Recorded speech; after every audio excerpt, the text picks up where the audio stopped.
네, 어서 오십시오. 좋은 아침입니다.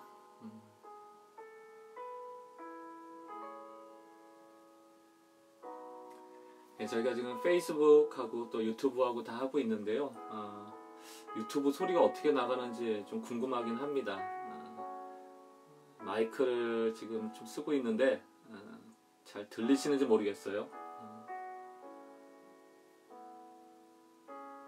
오늘도 하나님께서 귀한 하루를 주셨습니다. 또 주님의 말씀을 붙잡고 우리가 승리하기 원하고요. 혹시 유튜브에서 잘 안 들리시는 분들이 있으면 페이스북으로 우리는 교회로 오셔도 지금 실시간 방송이 되고 있으니까 거기서 또 말씀을 나눴으면 좋겠습니다. 이제 어제 그 외국에 계신 성도님들 좀 중보기도 하면서 저희가 시작을 했었는데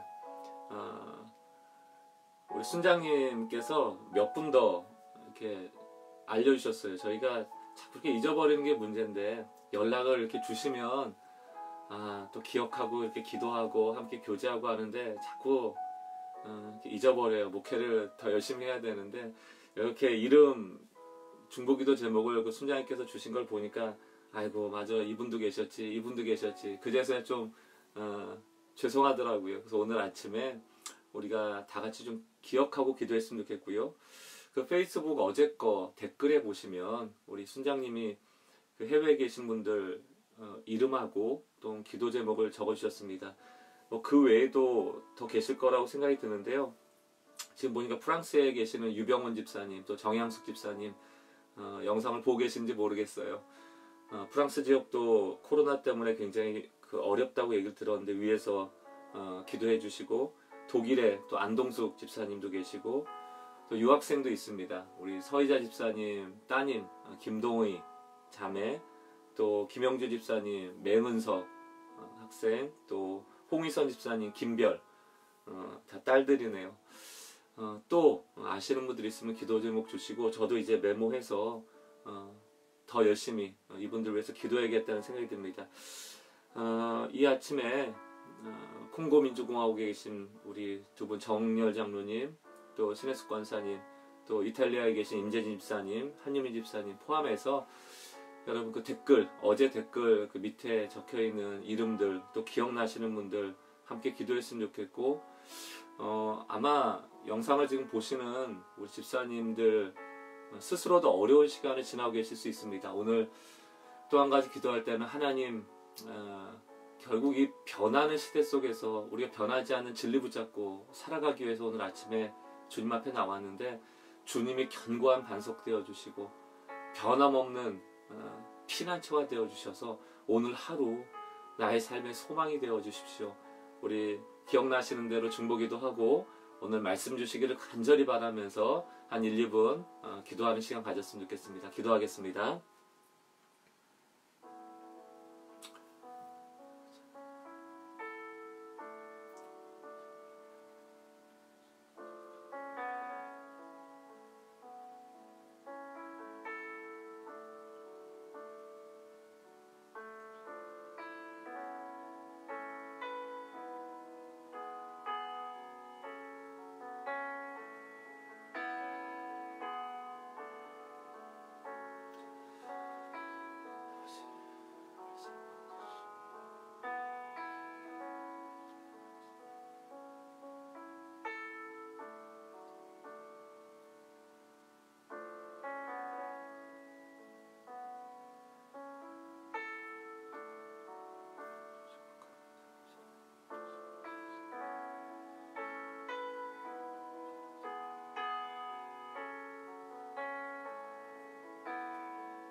하나님 오늘도 아침마다 새롭고 늘 새로우신 그 하나님의 새로움을 저희가 덧입기를 원합니다.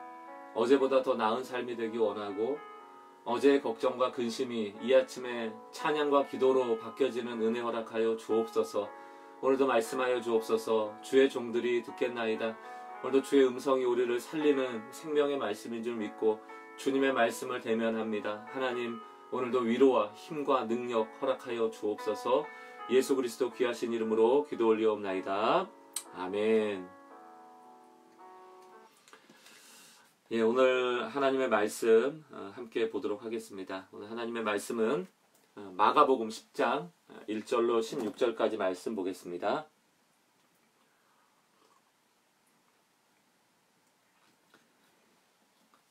마가복음 10장 1절로 16절.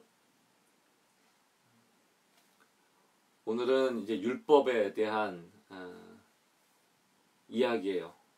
우리가 율법을 오해할 때가 많은데 그 중에 하나를 예를 들어서 율법의 정신이 무엇인가를 바로 알아야 됨에 대해서 예수님이 제자 훈련하시는 장면입니다. 10장 1절부터 제가 읽어보겠습니다. 예수께서 거기서 떠나 유대 지경과 요단강 건너편으로 가시니 무리가 다시 모여들거늘 예수께서 다시 전례대로 가르치시더니 바리새인들이 예수께 나와 그를 시험하여 묻되 사람이 아내를 버리는 것이 옳으니까 대답하여 이르시되 모세가 어떻게 너에게 명하였느냐 이르되 모세는 이혼 증서를 써주어 버리기를 허락하였나이다. 예수께서 그들에게 이르시되 너희 마음이 완악함으로 말미암아 이 명령을 기록하였거니와 창조 때로부터 사람을 남자와 여자로 지으셨으니 이러므로 사람이 그 부모를 떠나 그 둘이 한 몸이 될지니라. 이러한즉 이제 둘이 아니오 한 몸이니 그러므로 하나님이 짝지어 주신 것을 사람이 나누지 못할지니라 하시더라. 집에서 제자들이 다시 이 일을 물으니 이르시되 누구든지 그 아내를 버리고 다른 데에 장가드는 자는 본처에게 간음을 행함이요 또 아내가 남편을 버리고 다른 데로 시집가면 간음을 행함이니라. 13절입니다. 사람들이 예수께서 만져주심을 바라고 어린아이들을 데리고 오매 제자들이 꾸짖거늘 예수께서 보시고 노하시어 이르시되 어린아이들이 내게 오는 것을 용납하고 금하지 말라. 하나님의 나라가 이런 자의 것이니라. 내가 진실로 너희에게 이르노니 누구든지 하나님의 나라를 어린아이와 같이 받들지 않는 자는 결단코 그것에 들어가지 못하리라 하시고 그 어린아이들을 안고 그들 위에 안수하시고 축복하시니라. 아멘.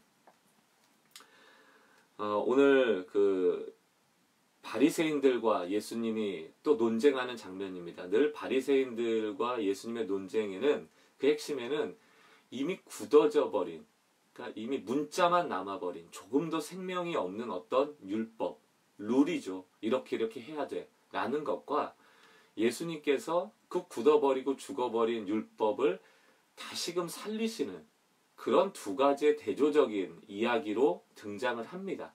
오늘도 마찬가지로 그 이혼에 대한 율법의 내용을 가지고 바리새인의 주장과 예수님이 가르치시는 가르치심에 대해서 오늘 적어놓고 있는 거예요. 1절 보죠. 예수께서 거기서 떠나 유대지경과 요단강 건너편으로 가시니 예수님의 사역은 늘 사람 만나는 사역입니다. 늘 주님은 사람을 찾아가세요. 그리고 그들의 생각과 그들의 환경과 그들의 건강을 바꿔주시죠. 좋게 해주십니다. 예수님이 가는 곳마다 이제 치유의 은혜를 바라면서 모이는 자들도 많았고 그 예수님의 권능의 가르침을 들으러 오는 사람도 많았습니다. 무리가 다시 모여들었고 예수님께서 다시 전례대로 가르치셨다. 하나님의 나라가 어떠한지 가르치시는 거예요. 그때 2절 많은 무리들은 예수님을 구원자 되심을 믿고 또 바라고 아직은 정확히는 모르지만 어쨌든 그 전에 듣지 못하였던 그런 권위 있는 말씀을 들으러 또 자기들의 약함을 고치러 나왔는데 2절에 다른 마음으로 오신 분들이 계세요. 바리새인들입니다. 예수께 나와서 그를 시험하였다 이렇게 돼 있죠. 예수님께 나올 때 두 종류가 있어요. 정말 그분의 구원을 바라고 나오는 사람이 있고 또 한 측면은 시험하는 것이죠. 믿음으로 나오는 것이 아니고 예수님께서 주실 수 있는 것들을 바라며 나오는 것이 아니고 자기들이 옳다 하는 것을 예수님께 가르치러 오는 사람들이 있어요. 우리가 생각보다 신앙생활하면서 하나님을 가르치려 한다는 것을 좀 인식해야 됩니다. 하나님 똑바로 하세요. 내 인생에 똑바로 하세요. 그러니까 우리 생각에 하나님이 나에 대해서 똑바로 한다는 것은 내가 원하는 것이 이루어져야 되는 것이죠. 또 내가 생각하는 것대로 되어져야 되는 것이죠. 내가 계획한 것에 하나님이 동의하시고 밀어주셔야 되는 것이죠. 그게 하나님이 똑바로 일하시는 거예요. 그러나 그것은 옳지 않습니다.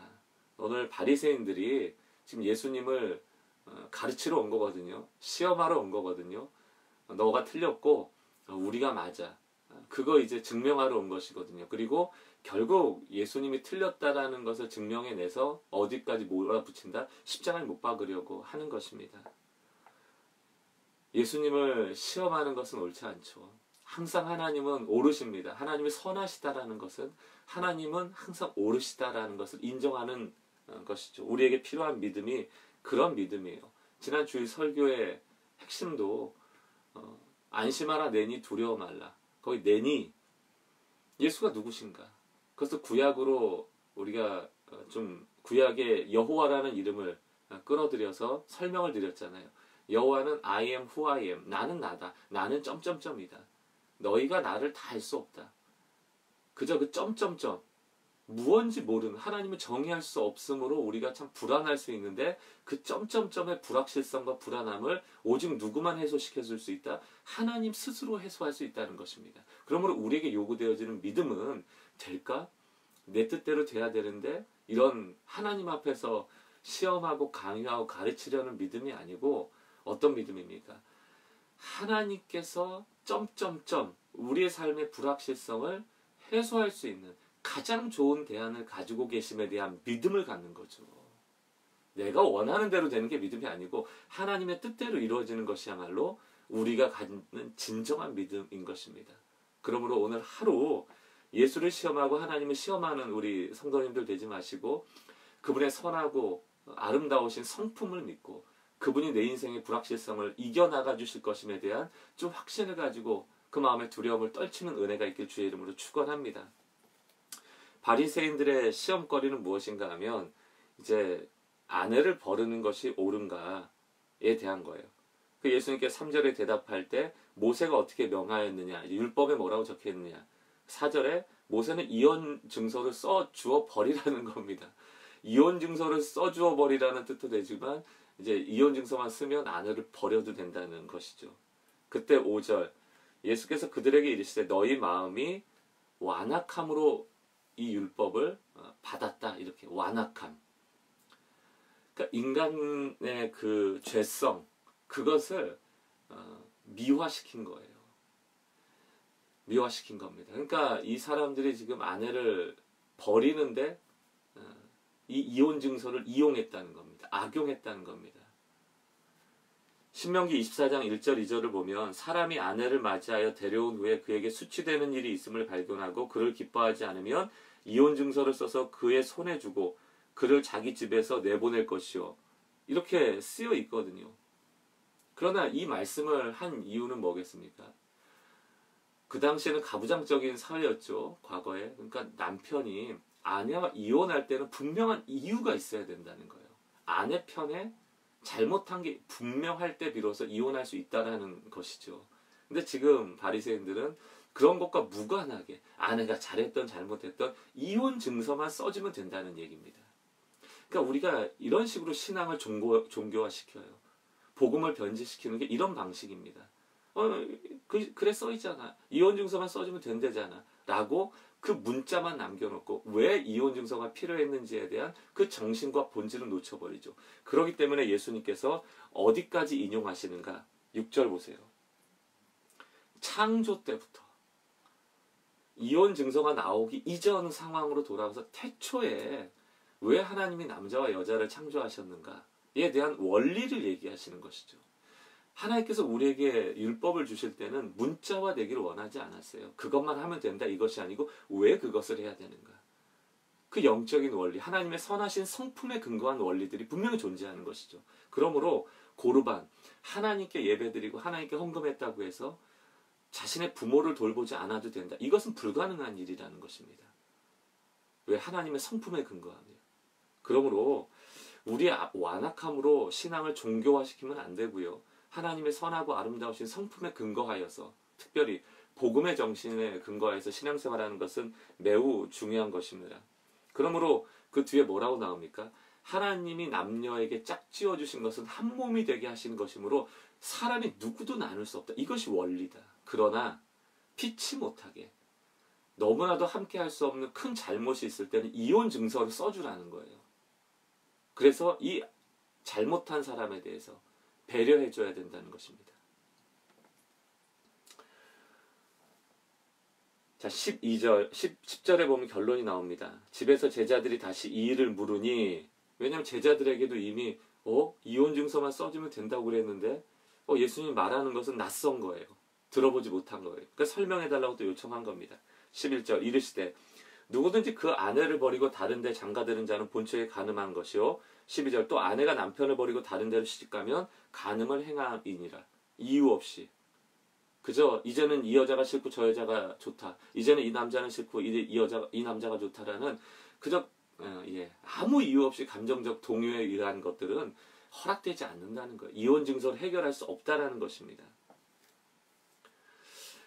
사랑하는 성도 여러분, 이런 말씀을 대할 때 그저 이혼에 대한 이야기로 듣지 마시고요. 나에게 굳어져 버린, 종교화돼 버린 그 신앙의 영역은 없는지를 살펴보는 것입니다. 요즘 한참 이슈가 되는 게 결국 주일 성수 이런 거잖아요. 코로나 때문에 예배당으로 가서 예배 드릴 수 없는 많은 신앙인들이 고민하고 있어요. 집에서 드려도 예배인가? 근데 여러분, 성경을 보면 왜 안식일, 우리가 지금 지키고 있는 주일을 허락하셨죠? 올 십계명에 분명히 써 있잖아요. 안식일을 지켜라. 그 안식일을 지키라는 게 누구 좋은 걸까요? 누구를 위한 것일까요? 하나님은 사실 안식하지 않아도 되는 분이시죠. 우리가 주일을 지켜서 하나님을 좋게 하는 게 아니고 안식일을 허락하신 것은 인간을 위한 것이에요. 예수님이 말씀하셨잖아요. 손 마른 자를 고쳐주면서 먹을 것을 배고파서 먹으면서 바리새인들이 왜 일하느냐, 왜 먹을 것을 먹느냐 반론을 제기할 때 뭐라고 얘기했습니까? 안식일은 사람을 위해서 있는 거다. 사람을 좋게 해주는 거예요. 근데 우리가 그걸 문자화 시켜가지고 주일을 지켜야 되고 그것이 꼭 교회 당이라는 장소에 모여야 된다는 것에 방점이 찍히니까 결국은 코로나를 걸리게 할 수 있는 위험한, 다시 말해 사람을 해할 수 있는 그런 전염의 상황 속에서도 굳이 꼭 예배당에 모여야겠다를 강요하는 것 아닌가요? 여기에 대해서 신학적으로 또 전통적으로 이견이 있을 수도 있지만 제 생각에는 그렇습니다. 제 미천한 생각에서는 사람을 해할 수 있는 위험성이 있는데 무언가 그것을 강행한다. 그것이 과연 누구를 위한 것인가를 따져봐야 되는 것이죠. 더 이게 길어지면 이제 교회론이 또 나와야 되고 아마 우리는 교회 성도들은 충분히 이해하실 수 있는 얘기라고 생각합니다. 이런 것을 또 떠나서 더 많은 영역에서 나에게 이미 죽어버린 그런 석화되어 버린 신앙이 없는지에 대해서 좀 살펴봐야 될 필요가 있습니다. 이혼 증서는 약자를 돌보는 법입니다.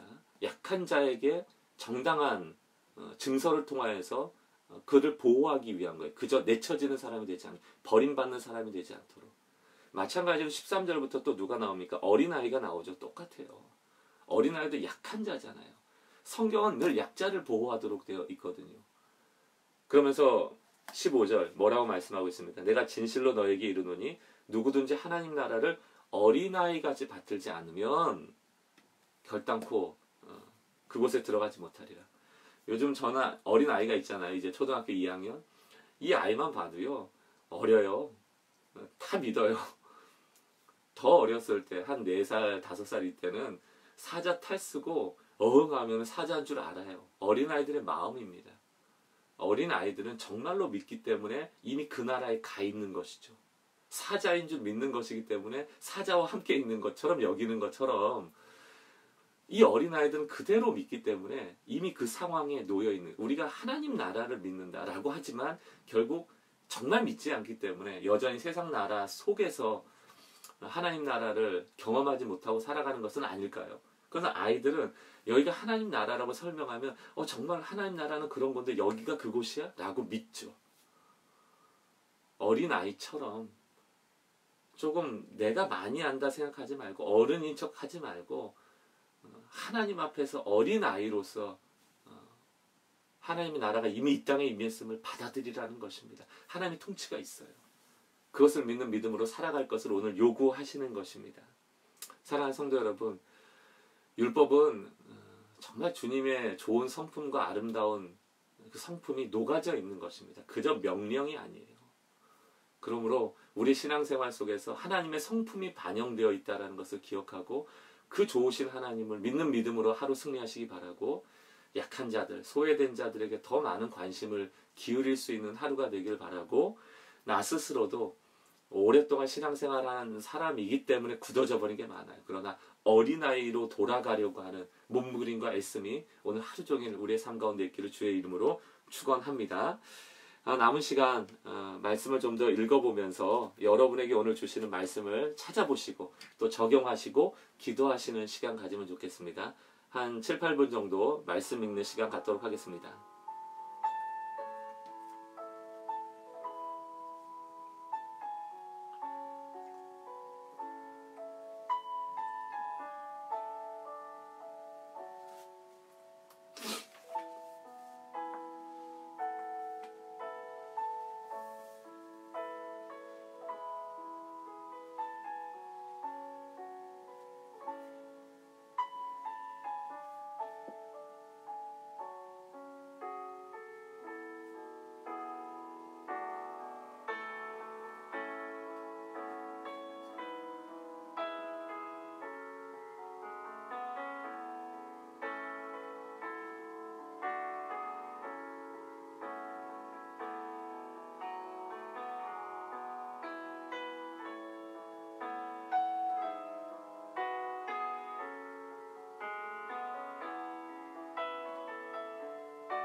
우리 성도 여러분들, 이렇게 성경 읽는 시간을 드리는 이유를 잘 아시죠? 꼭 여러분의 말씀을 찾으셔야 됩니다. 제가 준비하고 설명드리는 것은 그냥 본문에 대한 가이드예요. 그리고 또 저에 대한 적용이고, 그러나 주님이 오늘 이 말씀을 듣는 여러분들에게 주시는 음성은 또 다를 수 있습니다. 그걸 붙잡고 기도하고 그 마음으로 오늘 하루를 하나님께 드림으로 하나님의 선하신 인도하심을 받고 살아가는 여러분 되시기를 바라고요. 내일 또 새벽에 뵙도록 하겠습니다. 오늘 하루 하나님이 여러분의 발걸음을 지켜주시기를 간구합니다. 축복합니다. 내일 뵙겠습니다.